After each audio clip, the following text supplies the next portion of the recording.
Hello friends, good morning everyone. আজকে বলতে পারো আমাদের লাস্ট ডে এখানকার। এখন যাচ্ছি ম্যালে। ম্যালে যাচ্ছি না, এখন যাচ্ছি মেইনলি পুজো দেওয়ার জন্য। রেডি হয়েছি, এসে আবার রেডি হয়ে বেরোবো। দিদি একটু বেরিয়ে গেছে, আমাদের এখনও ফেরার টিকিট কনফার্ম হয়নি। আমরা কালকে যাবো, এখনও ফেরার টিকিট কনফার্ম হয়নি। চলো এগুলি।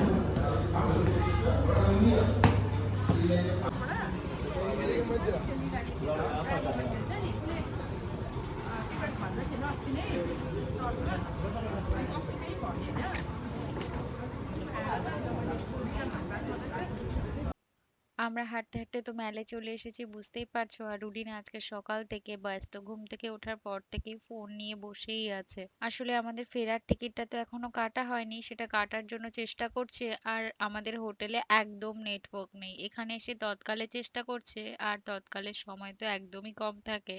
নেটওয়ার্কটা সকাল থেকে একদমই কাজ করছে না, আর কোনোভাবেই আমরা টিকিটটা কেটেই উঠতে পারছি না। জানি না কি হবে, কাল আমাদের ফেরার ব্যাপার আছে। ঠিক তো করে রেখেছি যে কালই ফিরবো, কিন্তু টিকিট আমাদের কতটা কি সাপোর্ট করবে সেটাই আমরা বুঝতে পারছি না। বিয়ের পর প্রথমবার দুজনে একসাথে পছন্দের শহরে আসা, থাকতে তো ভালোই লাগে, কিন্তু দৈনন্দিন জীবনে তো আমাদের ফিরে যেতেই হবে। ও বেচারা সকাল থেকে খুব চেষ্টা করছে, কিন্তু এখন জানি না ভগবান কতটা আমাদের সাথ দেবে।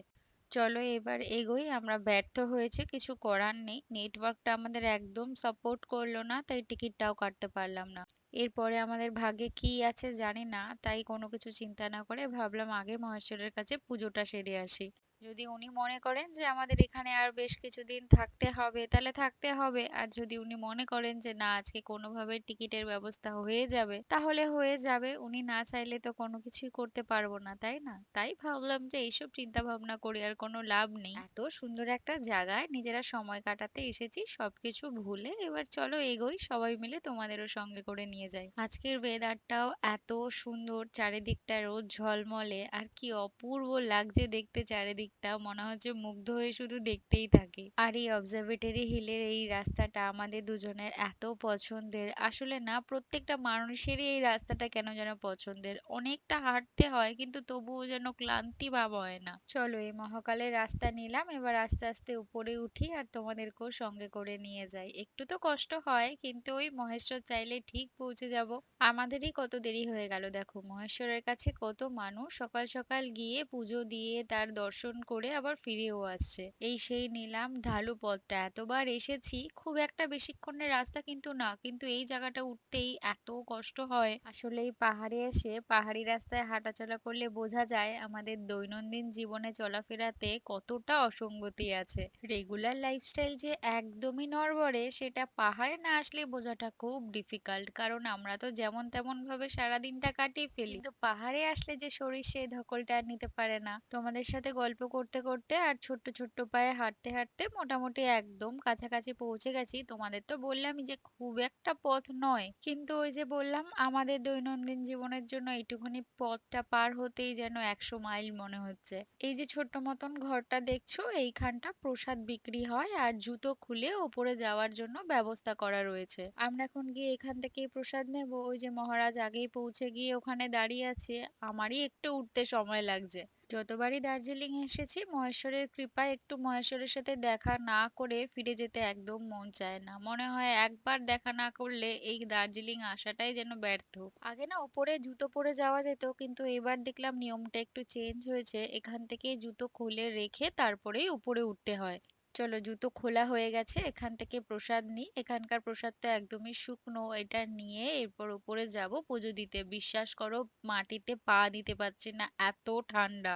চলো পাটা একদম জমে যাচ্ছে, একদম দাঁড়ানোর মতন উপায় নেই। চলো হাঁটতে হাঁটতে তাড়াতাড়ি মন্দিরে পৌঁছাই। ওই যে মন্দিরের গেট দেখা যাচ্ছে, আর মহারাজ প্রায় ঢুকেও গেছে ভেতরের দিকে। কত তাড়াতাড়ি হেঁটে উপরে পৌঁছে গেছে। আমি যখনই ওকে বলছি যে তুই কেন এত তাড়াতাড়ি যাচ্ছিস, আর বারবার পেছন ঘুরে বলছে তুই কেন এখনো এত পেছনে পড়ে আছিস। যখনই দেখছে আমি হাঁটতে পারছি না, ও তখনই একটাই কথা বলছে, দেখ তোর বয়স হয়ে গেছে, এবার তুই স্বীকার কর সেটা। বয়স তো হয়ে গেছে বটেই, মেয়েরা বিয়ের গণ্ডি পার করলেই অর্ধেক বয়স তো সেখানেই শেষ হয়ে যায়। এই সেই মন্দির মহেশ্বরের, যতবার এখানে আসি মনে হয় উনি নিজেই আমাকে ডেকে পাঠান এখানে ওনার কাছে।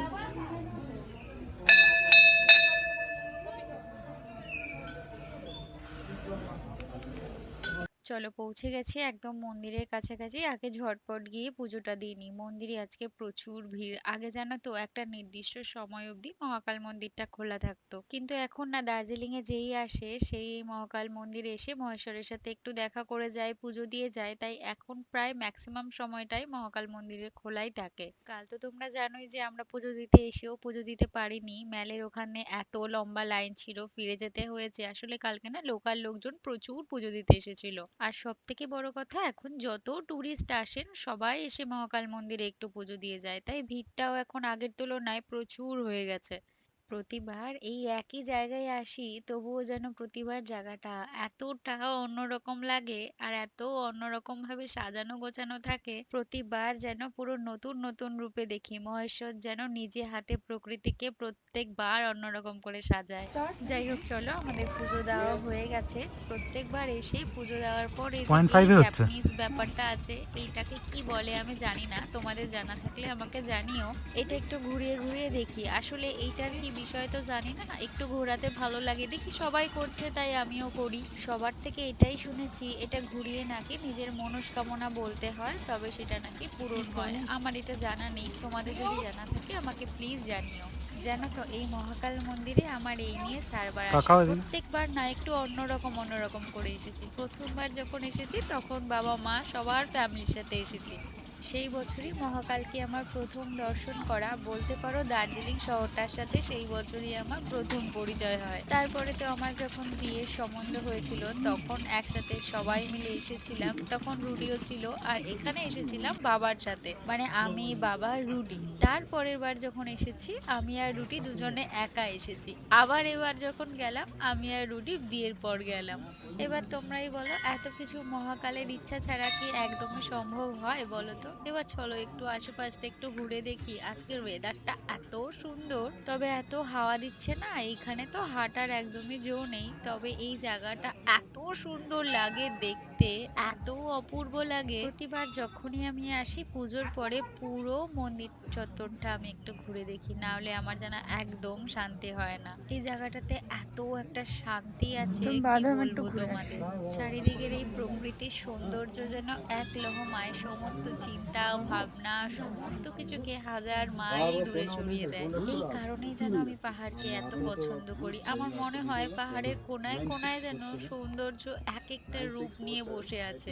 তবে তোমরা তো জানোই যে আমরা এবার দুজনে এসেছি। প্রথমে ভেবেছিলাম যে দুজনে এসে কি করব, কেমন লাগবে, কিন্তু বিশ্বাস করো এই শহরটা, প্রকৃতি, পাহাড় এইভাবে যে আমাদের ওয়েলকাম করবে এত সুন্দরভাবে আমরা ভাবতেও পারিনি। চলো অনেকটা সময় কাটানো হলো এখানে, একটু তো চিন্তায় আছি, টিকিটটা কাটা হয়নি, আবার সবকিছুর মধ্যে আনন্দও রয়েছে যে সকাল সকাল মহেশ্বরের সাথে দেখা হলো।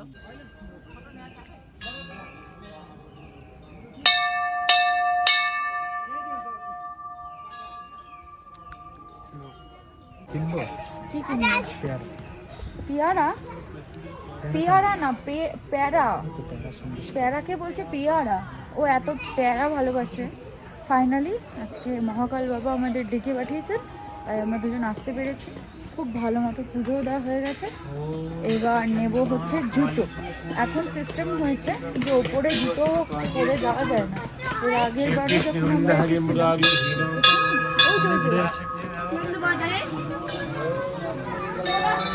এত ঠান্ডা না, সবটা খুলে এসেছিলাম।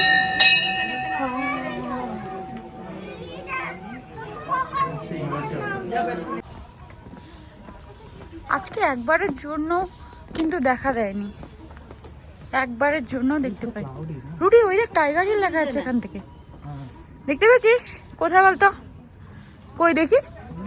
তা ভুলভাল কথা, সোজা যা। ওটা নয়, লেফট লেফট, সোজা যা, লেফট।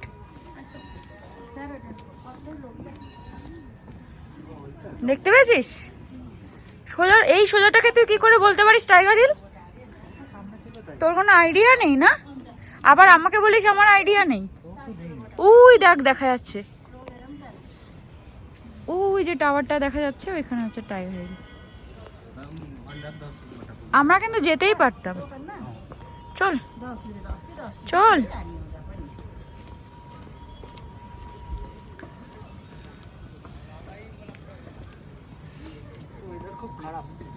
খুব বেশি খারাপ।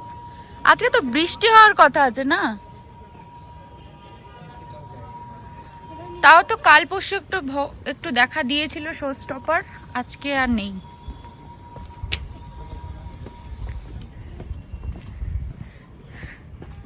কাল পরশু তো মনস্কামনাটা পূর্ণ করে দিয়েছিল, আজকে ঢাকাই পড়ে আছে। আমরা একটু ঘরে এসেছিলাম, ঘরে এসে একটু রেডিও হয়েছি, রেডি টেডি হয়ে এখন বেরোবো। আর রুডির তো রেডি হওয়ার কিছু নেই, আবার সন্ধ্যেবেলা আবার রেডি হব, কারণ ঘুরতে এসছি আর রেডি হব না সেটা আবার হয় নাকি। তবে ঘরে এসে যেটা দেখলাম সেটা তোমাদের একবার দেখাই চল। এই হচ্ছে আমাদের ঘর থেকে ভিউটা, আমি জানলাটা সরাই। আজকে তো আমরা কাঞ্চনজঙ্ঘাকে দেখতে পাইনি একবারও, লাস্ট দিন একটু একবারের জন্য দেখা দেয়নি। তবে এই জায়গাটা কি অপূর্ব যে লাগছে দেখতে, তার একটু কাছ থেকে দেখাই।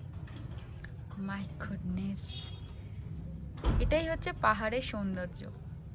কিরম ভাবে মেঘগুলো মনে হচ্ছে একটু আলাদা আলাদা আলাদা ভাবে দলা পেকে ওইখানটাতে আটকে রয়েছে, ওই পাহাড়ের চূড়াটাতে। Amazing view, amazing.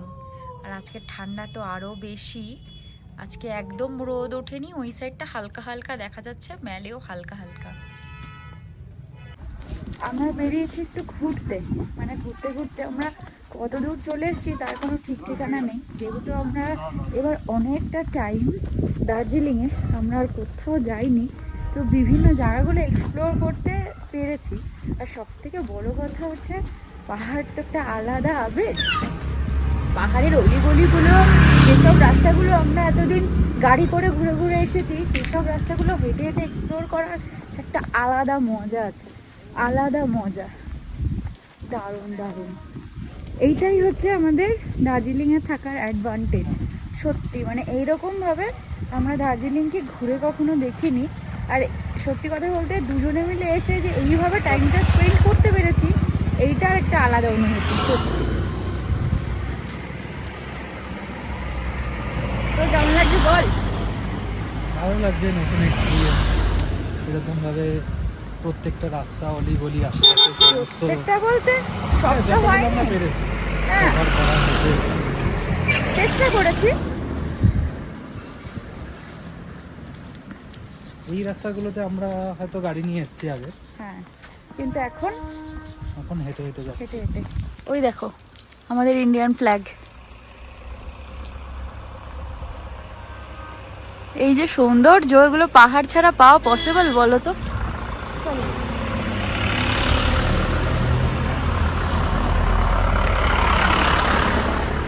আমরা হাঁটতে হাঁটতে এমন একটা জায়গাতে পৌঁছেছি,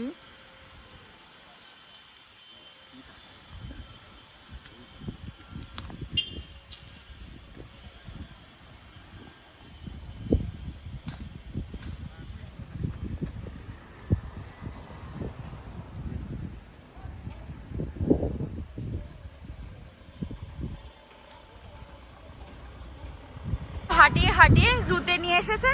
ও জানতো ওই নিচে কি আছে, আমরা কতটা হেঁটে জুতে এসছি, ফাইনালি জু ক্লোজ। আমার তো বিশাল মজা হচ্ছে, বিশাল, কারণ আমি আর জুতে যেতে চাই না। বেচারা হতাশ হয়ে গেছে।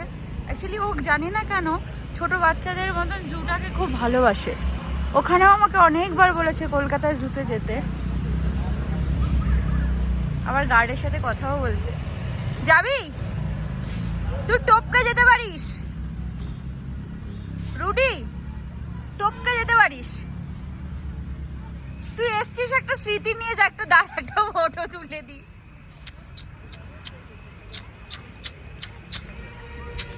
চলো একটু দেখি মুখটা, একটু হতাশাজনিত মুখটা একটু দেখি, হতাশাজনিত মুখটা।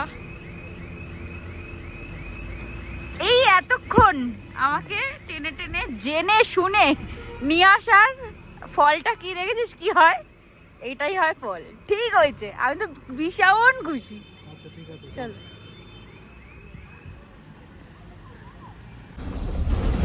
আমরা তো অনেকটা দূর নেমে গেছিলাম, নেমে গিয়ে তারপর ওটা তো আর পসিবল না, জু দেখলেই অনেকটা দূর নেমেছিলাম, তারপরে আবার জু থেকে আরো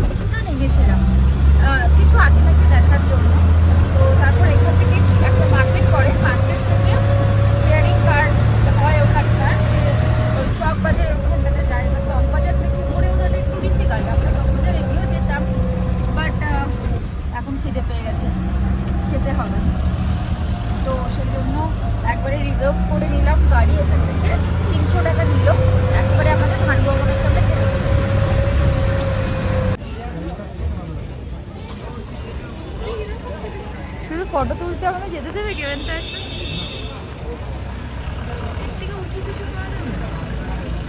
এই বাড়িটার জন্য গার্ড হয়ে গেছে।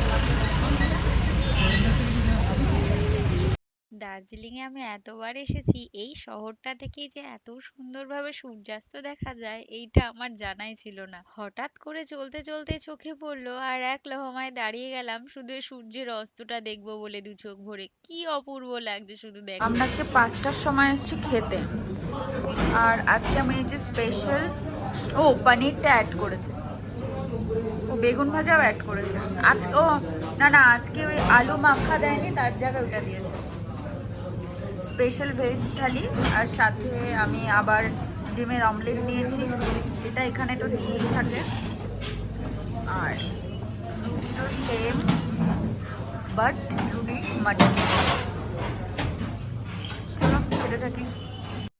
আমরা লাঞ্চ করার পর একটু রুমে গেছিলাম, গিয়ে কিছুক্ষণ রেস্ট নিয়ে আবার বেরিয়েছি। এখন ওই চক মার্কেটের দিকে যাচ্ছি। এতবার দার্জিলিং এ এসেছি, কোনোদিনও এখানে নামার সাহস করিনি। তার একটাই কারণ, এত ঢালু রাস্তা, এখানে এত সস্তায় জিনিস পাওয়া যায়, সেই লোভেও কোনোদিনও নিচে আসতে পারিনি। যদি নামার পর আর উঠতে না পারি তখন কি হবে সেই ভয়ে নামা হয়নি, কিন্তু এবার সাহস করে দুজনে হাঁটতে হাঁটতে একদম নেমে গেছি নিচে। এইখানকার লোকজন যেই লোকাল মার্কেটটা ব্যবহার করে, আজকে আমরা সেইখানটায় একদম নেমেছি। দেখি আশেপাশটা একটু ঘুরে দেখব। খুব একটা বেশি কষ্ট হলো না নামতে, এবার উঠতে কি অসুবিধা হয় সেটা পরের কথা, নেমে তো গেছি। এর আগেও কিন্তু চক মার্কেটে এসেছি, কিন্তু একটুখানি নেমেছি কারণ ভানুভবন থেকে প্রচুর প্রচুর শপিং করেছি, আর একটু নেমে কিছু ব্যাগ কিনে নিয়ে উপরে গেছি, কারণ সেগুলো তো বাক্সবন্দি করে নিয়ে আমাদের কলকাতা অবধি পৌঁছাতে হবে, তার জন্য চক মার্কেটে একমাত্র ভরসা। তবে এবারও ভয় পাচ্ছিলাম, জানো তো, রুডি সাহস করে নিয়ে এসছে, বললো চল আস্তে আস্তে উঠবো, কোনো অসুবিধা হবে না। এই ছেলেটা এখানে আসার পর থেকে যত উল্টোপাল্টা কাজ আমাকে দিয়ে করাচ্ছে, জানি না এরপর আমি কি করে ওপরে উঠবো, সেটাই আমার চিন্তা। কত মানুষ যে এক লহমায় নিচে নেমে যায়, কত জিনিসপত্র কেনাকাটি করে, কত কম পয়সায় যে এখানে জিনিসপত্র পাওয়া যায় তার কোনো ঠিক ঠিকানা নেই। আসলে এই চক মার্কেটটা ম্যাক্সিমামটাই ট্যুরিস্টদের ওপর নির্ভর করেই আছে, কারণ প্রত্যেকটা মানুষ এসে কিছু না কিছু তো বাড়ির জন্য কিনে নিয়ে যায়। লোকাল মানুষজন ওই চক মার্কেট থেকে কমে জিনিসপত্র কেনাকাটা করে। চক মার্কেটের নিচে যে মার্কেটটা রয়েছে সেটাই লোকাল মানুষদের জন্য। তবে এখানে এসেও কিছু কিছু জিনিসে আমরা দরদাম করলাম, সেখানেও লোকালদের জন্য আলাদা দাম আর যারা টুরিস্ট আছে তাদের জন্য আলাদা দাম। আসলে ওরা না মানুষদের দেখতে দেখতে বুঝে গেছে যে কারা টুরিস্ট আর কারা লোকাল, তাই ওদের আর সেটা চিনতে অসুবিধা হয় না। জানো তো, যখনই দার্জিলিং এ আসি এখানকার লোকাল লোকজনকে একরকমের প্যান্ট পরতে দেখি, আমি না প্রত্যেকবার এখানে খুঁজি কিন্তু কোথাও পাই না। এইখানটাতে হাঁটাচলা করতে করতে দেখলাম প্যান্ট গুলো, দেখি একটু দরদাম করে কেমন দাম বলে, যদি দামে পোষায় ভাবছি দু তিনটে নিয়ে যাব। চলো ম্যালের রাস্তায় পৌঁছে গেছি। উপরে উঠতে সত্যিই আমার খুব কষ্ট হচ্ছিল, তাই কোনো রকম ভিডিও বানাতে পারিনি। ফোনটা একেবারে পকেটের ভেতরে রুডিকে বলেছি ঢুকিয়ে নে। পুরো জল খেতে খেতে হাঁপাতে হাঁপাতে এসেছি, জানো তো। তবে এই ভাইরাল রাস্তা বলা যেতে পারে, যেটা কোনো দিন ফাঁকা থাকবে না, যে কোনো সময় বছরের যে কোনো দিনে আসো এই রকমই ভিড় থাকবে। তবে এবার যখন আমরা এখানে এসেছি তখন এটা শুনেছিলাম যে গ্লিনারিসটা বন্ধ আছে, কিন্তু এখানে এসে দেখলাম যে সেক্টরটা খুলে গেছে। প্রত্যেকটা মানুষই দার্জিলিং এসে একবার না একবার এই গ্লিনারিসের দরজায় একটু ঢু মারতে যায়, কিন্তু এই বন্ধ থাকলে কেমন মনটা খারাপ হয় বলো তো। তাই সবাই একটু যখন দেখেছে এসে গ্লিনারিসের দরজা খোলা, তখন সবার যেন বুকে একটু জল এসেছে। চলো আমরা হাঁটতে হাঁটতে এবার একটু বাড়ির উদ্দেশ্যে রওনা দিই। আচ্ছা বিকেলে বেরোবো, বিকেলে না সন্ধে, এখন 8টা মতন বাজে। এই বেরোচ্ছি আবার রেডি টেডি হয়ে। এইটা এখান থেকেই কিনেছিলাম। আজকে তো আমাদের লাস্ট ডে, একটু ম্যালটার সাথে একটু দেখা সাক্ষাৎ করে আসি। আমার এত ভালোবাসার একটা জায়গা, বারবার ইচ্ছা করে দার্জিলিং আসে। যতবার এই জায়গাটা আমার কখনো পুরনো হয় না, আর এবার তো আরও স্মৃতি, আরও দার্জিলিংয়ের আনাচে কানাচে ঘুরে আরও কিছু স্মৃতি, আরও অলিগলি সমস্ত কিছু চিনে আরও বেশি কাছে করে নিয়ে যাচ্ছি, মানে আমার শহরে ফিরছি। তো অবভিয়াসলি দার্জিলিংটাকে খুব বেশি মিস করব। তো কাল সকালেই তো বেরিয়ে যাবো চেক আউট। তো চলো একটু ঘুরে আসি, আর তোমাদের সাথেও শেষবারের মতো একটু ম্যালটাকে পরিচয় করিয়ে নিয়ে আসি। পরিচয় তো না, একটু দেখা করিয়ে আসি। তোমাদেরও কিছু স্মৃতি ক্যামেরা বন্দি হয়ে থাকবে। চলো এগোই, আর বকবক করবো তো। ক্লিয়ার আসছে না কিন্তু আসছে, ওদের কালপুরুষ দেখা যাচ্ছে, ওই ওপরে দুটো, তারপরে যে বেল্ট, ওই যে নিচে দুটো, ওই যে ছুরি ঝুলছে, আর ওই দুটো পা। ও ক্লিয়ার স্কাই, এরকম করলে একমাত্র দেখা যাচ্ছে। ওই পুরো ধরে রাখলে না চাঁদের আলোটা লাগছে আজকে, পুরো একদম ক্লিয়ার স্কাই লাগছে, কিন্তু শুধু সকালবেলা। এবার জানো তো মেলে এসে বসতে একটু ভালো লাগছে, এবার বেশ ভিড়ও আছে মেলে। আগের বার যখন এসেছিলাম তখন খুব তাড়াতাড়ি মেলটা ফাঁকা হয়ে গেছিল, তার কারণ হচ্ছে এই বছর দেখলাম এখানে চা কফির ব্যবস্থাটা আবার চালু হয়েছে। আগের বছর একদম চা কফি নিষিদ্ধ হয়ে গেছিল, তাই মেলে বেশিক্ষণ মানুষজন আর থাকতেও চাইছিল না। আসলে দার্জিলিং এর মেন অ্যাট্রাকশন তো এই দার্জিলিং এর ম্যালই। এই ম্যালটা এত সুন্দর যে এখানে বসে চা কফি খেতে খেতে নির্দ্বিধায় কয়েক ঘন্টা নিমেষে পার করে দেওয়া যায়। আজকের ওয়েদারটা কিন্তু খুব ঠান্ডা, কিন্তু বিশ্বাস করো এত ভালো লাগছে ম্যালে বসে থাকতে। আমরা তো এবার তেমন একটা কোথাও ঘুরতে যাইনি, তোমরা দেখেইছো, আশেপাশেই ছিলাম। আর সন্ধ্যার পর সেজেগুজে এসে এখানে ম্যালে বসে একটু চা কফি মোমো এগুলোই খাবো আর একটু গল্প আড্ডা দেবো, এটাই ঠিক করে এসেছি। তোমাদের বলি না, দার্জিলিং শহরটাতে ঘোরার দরকার পড়ে না, শহরটার নিজের মধ্যেই কেমন একটা এনার্জি আছে।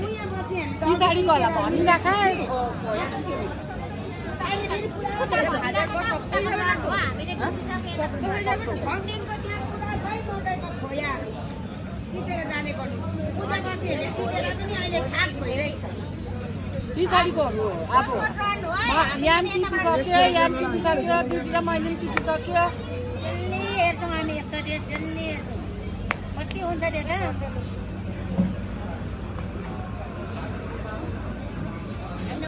আমরা জাস্ট ঘরে আসলাম, বিভৎস ঠান্ডা, হাত জমে পুরো হাত মানে সেরকম শুকিয়ে গেছে, এরকম অবস্থা, এত ঠান্ডা।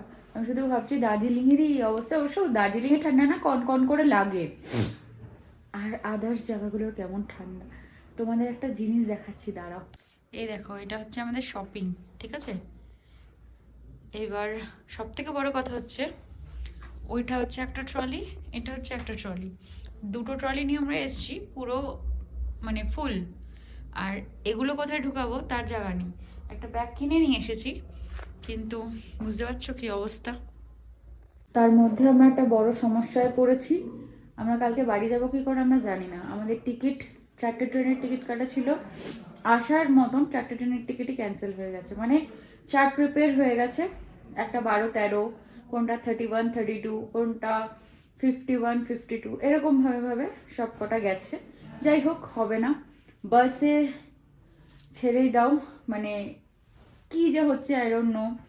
আমরা অল্টারনেটিভ ফ্লাইট দেখলাম, আমাদের ফ্লাইটে পৌঁছাতে 17,500 টাকা লাগবে। আমরা চিন্তা করছি না, রুডির অফিস ধরার ব্যাপার আছে, কারণ সব কিছুরই তো একটা মানে টাইম লাইন থাকে, তারপর থেকে অফিস ধরার ব্যাপার থাকে, অফিস যেতে হবে, আর হবে না। তো এই একটা প্রবলেমে পড়েছি, জানি না আমরা কালকে কি করব। এখন আপাতত রাত্রেবেলা ম্যাগি খাবো, কালকে টেনশনে আমরা আজকে একটু লাইট ডিনার করব ঠিক করেছি। তো দেখা যাক কি হবে, আগে এগুলো খুলে একটু ফ্রেশ হই, দেন তারপর ভাবছি।